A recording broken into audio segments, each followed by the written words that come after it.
नमस्कार साथियों, मेरे YouTube चैनल पर शिक्षा विभाग से संबंधित नवीनतम अपडेट्स पाने के लिए सब्सक्राइब कीजिए, बेल आइकन को प्रेस कीजिए और ऑल नोटिफिकेशन को ऑन करके रखें, जिससे नवीनतम अपडेट्स आपके मोबाइल पर तुरंत मिल सके। शाला दर्पण पोर्टल पर साथियों, शाला दर्पण पोर्टल पर विद्यार्थी प्रपत्र 5 में संशोधन के संदर्भ में एक महत्वपूर्ण आदेश कार्यालय निदेशक माध्यमिक शिक्षा राजस्थान बीकानेर के द्वारा जारी हुआ है और इस आदेश में बताया गया है शाला दर्पण पर विद्यार्थी डेटा की जनाधार से अधिप्रमाण यानी कि ऑथेंटिकेशन को ध्यान में रखते हुए विद्यार्थी प्रपत्र 5 के डाटा में सुधार हेतु मानक संचालन प्रक्रिया SOP जारी कर दी गई है और प्रपत्र 5 में विद्यार्थी के डाटा को अपडेट किए जाने के संदर्भ में निम्न दिशा निर्देश रहेंगे। साथियों, जो SOP जारी की है, अगर आपने वह नहीं देखी है तो ऊपर आई बटन में SOP के संदर्भ में जो वीडियो है वह आपको नजर आ जाएगा। अब मैं आपको कुछ बिंदु दिखा देता हूँ जो कि महत्वपूर्ण है। इसके अंदर भविष्य में विद्यार्थी डेटा प्रपत्र 5 में समस्त प्रकार के संशोधन प्रासंगिक पत्र के द्वारा जारी मानक संचालन प्रक्रिया SOP के द्वारा ही किए जाने हैं। मानक संचालन प्रक्रिया में उल्लेखित विशेष प्रकरणों के अतिरिक्त संशोधन के लिए एक बार ही किए जाना संभव होगा। ध्यान रखिएगा, यहाँ पर इम्पोर्टेंट लाइन है, केवल एक बार ही किए जाना संभव होगा। शाला दर्पण प्रपत्र 5 में उपलब्ध विद्यार्थी डेटा और जनाधार डेटा के अधिप्रमाण यानी ऑथेंटिकेशन की प्रक्रिया शाला दर्पण पर प्रारंभ कर दी गई है। अतः जो ऑथेंटिकेशन के पश्चात शाला दर्पण पर डेटा में संशोधन किया जाना उपयुक्त नहीं है।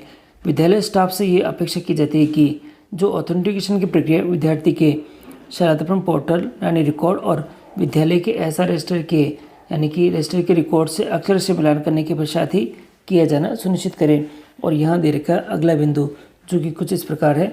समस्त राज्य से प्रपत्र 5 में संशोधन के बहुत से प्रकरण प्राप्त हुए, जिनमें से अधिकांश का जनाधार अधिप्रमाण ऑथेंटिकेशन किया गया है। बोर्ड परीक्षा के फॉर्म और अन्य जो विद्यार्थी डेटा की परिशुद्धता के परिप्रेक्ष्य में एक बार प्रपत्र 5 में संशोधन मानक संचालन प्रक्रिया के अंतर्गत शाला दर्पण पर प्रारंभ कर दिया गया है। समस्त संस्था प्रधान तथा कक्षा अध्यापक यह सुनिश्चित करेंगे कि प्रपत्र 5 में विद्यार्थी के डेटा में किसी प्रकार का संशोधन विद्यालय रिकॉर्ड या जनाधार रिकॉर्ड से पूर्णतः मिलान करने के पश्चात ही किया गया है।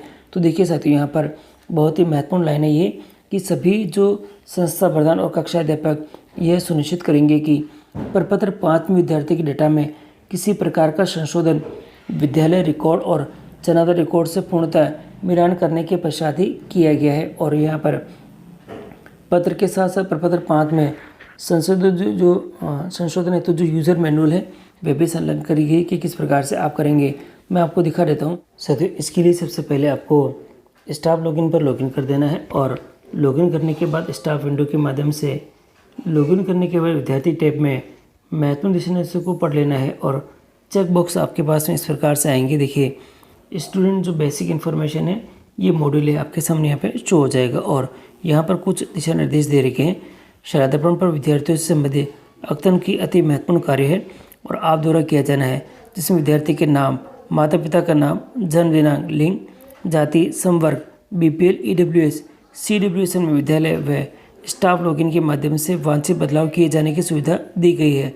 अतः विद्यालय में उपलब्ध दस्तावेजों के आधार पर विद्यार्थी को उक्त संशोधन किए जा सकते हैं। इसके अंतर्गत जो चेक बॉक्स है वह कुछ इस प्रकार से यहाँ पे दे रखे हैं। विद्यार्थी के मूल यानी कि छायाप्रति दस्तावेजों की जाँच सावधानीपूर्वक कर ली गई है। और यहाँ दूसरा बिंदु दे रखा है, जिन विकल्पों के में बदलाव किए जाने हैं उनका चयन सही और सही प्रविष्टि कर ली गई है। उनका चयन करके सही प्रविष्टि कर ली गई है। विद्यार्थी के नाम, जन्म दिनांक इत्यादि में विद्यालय स्तर पर केवल एक ही बार संशोधित किया जा सकेगा और इसकी पुष्टि मेरे द्वारा कर ली गई है। और यहाँ पर दे रखा है, विद्यार्थी के विद्यालय में उपलब्ध दस्तावेजों के अनुसार यदि संशोधन में कोई त्रुटि रह गई है तो उसके लिए मैं स्वयं जिम्मेदार रहूँगा। इस प्रकार से ये चेक बॉक्स रहेगा। आपको चेक बॉक्स यहाँ पे क्लिक कर देना है। जैसे हम लोगों ने चेक बॉक्स टिक करते हैं तो यहाँ पर ये वेरीफाई का ऑप्शन हमारे पास में आ जाएगा और हम इसको यहाँ से वेरीफाई कर देंगे साथियों। और वेरीफाई करने के बाद हमारे पास में स्टूडेंट बेसिक इन्फॉर्मेशन अपडेशन यहाँ पे आ जाएगा। यह लिखा हुआ है, कृपया उपलब्ध दस्तावेजों से अच्छे से मिलान कर आवश्यक होने पर ही बदलाव अनुमोदित करें और इसके स्थान पर विद्यालय में उपलब्ध दस्तावेजों के आधार पर सत्य प्रमाणित करना है। देखिए, आपको यहाँ पर सेशन सबसे पहले सेलेक्ट कर लेना है जो कि यहाँ दे रखा है। क्लास आपको यहाँ से सेलेक्ट करनी है, सेक्शन यहाँ पे कर लेना है और ये करने के बाद यहाँ पर दे रखा है शो का ऑप्शन और इस शो के ऑप्शन पर आपको यहाँ पे क्लिक कर देना है। और ये जो स्टूडेंट की जो इन्फॉर्मेशन है शो पर क्लिक करते ही हमारी स्क्रीन के ऊपर यहाँ पे आ जाएगी। और जिस भी बच्चे के संदर्भ में हमको जो डिटेल यहाँ पे और अपडेट करनी है उसके ऊपर हमको यहाँ पे क्लिक कर देना है। देखिए नाम है और नाम के ऊपर ही हमको यहाँ पे क्लिक कर देना है। देखिए विद्यार्थी की जो डिटेल है ऊपर आपके यहाँ पे नज़र आ जाएगी, जो कि हमारे पास में हमारे रिकॉर्ड के अंदर है। इस प्रकार से यहाँ दे रखी है। जो चीज़ें नहीं होगी उसके ऊपर यहाँ पर जो क्रॉस का निशान आ जाएगा और जो चीज़ें हमारे कंप्लीट है वो वहाँ पर राइट का निशान आ जाएगा। और अब आप यहाँ पे देखेंगे तो जिस भी प्रकार की कैटेगरी में हमको बदलाव करना है उसके लिए आपको चेकबॉक्स मिलेगा। देखिए टोटल जो संशोधन है कुछ इस प्रकार से पॉसिबल यहाँ पे हो सकेंगे। नाम, फादर नाम, mother, gender, date of birth, caste, BPL, EWS, CWSN और जो भी करना है उसके लिए आपको चेकबॉक्स के ऊपर यहाँ पे क्लिक कर देना है। और देखिएगा यहाँ पर जिस भी प्रकार का मैं संशोधन करना चाहता हूँ संशोधन के प्रकार आपके पास में यहाँ पे आ गए। Name, father name, mother, gender, date of birth, caste, BPL, EWS और सीडब्ल्यूएसएन। और जिसको भी मैं परिवर्तन करना चाहता हूँ, जैसे मान लीजिए मैं डेट ऑफ बर्थ में परिवर्तन करना चाहता हूँ तो इसके सामने चेक बॉक्स के ऊपर मैं टिक करूँगा। और जैसे ही टिक करता हूँ तो आपके सामने कुछ इस प्रकार से देखिए डिटेल्स तो आपको सामने शो ही हो रखी है।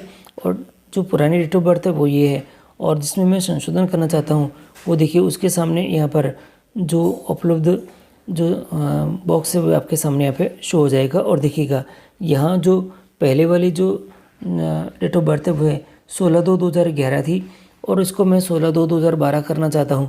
तो इस प्रकार ये मैं कर देता हूँ और वांछित संशोधन करने पर ये मैं कंप्लीट कर देता हूँ। यानी ये संशोधन मैं करना चाहता हूँ, इसकी जगह पर ये करना चाहता हूँ। ये करने के बाद नीचे मुझे ऑप्शन मिलेगा सेव करने का।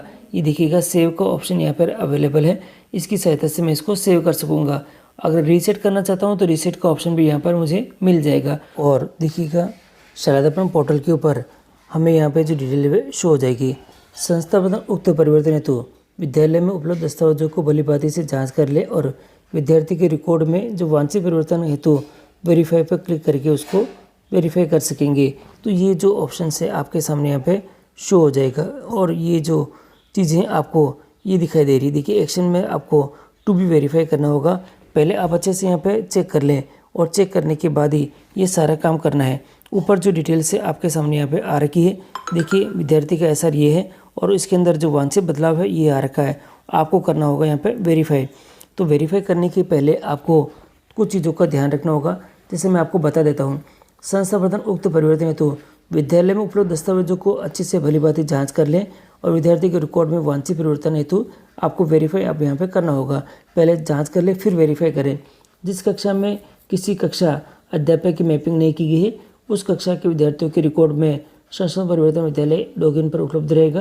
यानी अगर आपने मैपिंग नहीं की है तो विद्यालय यानी कि विद्यालय पोर्टल पर ही आपको ये जो चीज़ें देखने को मिल जाएगी और वहीं पर आप इसका संशोधन कर सकेंगे। वांछित परिवर्तन की जांच हेतु विद्यालय लॉगिन द्वारा विद्यार्थी टैब में साथियों ये जो चीज़ मिलेगी आपको विद्यार्थी टैब में प्रपत्र 5 में सत्र के अंदर कक्षा वर्ग का चयन कर विद्यार्थी का रिकॉर्ड आप देख सकेंगे। अतः ये एक संवेदनशील मुद्दा है और महत्वपूर्ण मॉड्यूल है जिसमें विद्यार्थी संबंधी किसी प्रकार का परिवर्तन संशोधन को ध्यानपूर्वक करना सुनिश्चित करना होगा। अन्यथा की स्थिति में कक्षा अध्यापक और संस्था प्रधान व्यक्ति से ये जिम्मेदार रहेंगे। तो साथियों यहाँ पर वेरीफाई करने के बाद हमारा काम फिनिश हो जाएगा और विद्यार्थी की जो रिकॉर्ड है यानी कि जो डिटेल है अपडेट हो जाएगी। वापस आप प्रपत्र नंबर 5 में जाकर इसको चेक कर सकेंगे कि जो परिवर्तन है वह हुए हैं या नहीं है। तो इस प्रकार मैंने आपको पूरी जानकारी दे दी कि किस प्रकार से विद्यार्थी की जो डिटेल है उसके अंदर हम परिवर्तन कर सकेंगे। और ये एक बहुत महत्वपूर्ण जो कार्य है और संवेदनशील भी है, तो आपको बहुत ही ध्यानपूर्वक ये कार्य करना होगा। पहले सभी दस्तावेजों का एकत्रीकरण कर लें और फिर ही यहाँ पे वांछित संशोधन करें, जिससे कि किसी प्रकार की समस्या का सामना हम लोगों को नहीं करना पड़े। वीडियो अगर आपको अच्छा लगे तो लाइक कीजिएगा, चैनल पर नए हैं तो सब्सक्राइब कीजिएगा और सभी साथियों को वीडियो शेयर करना न भूलें।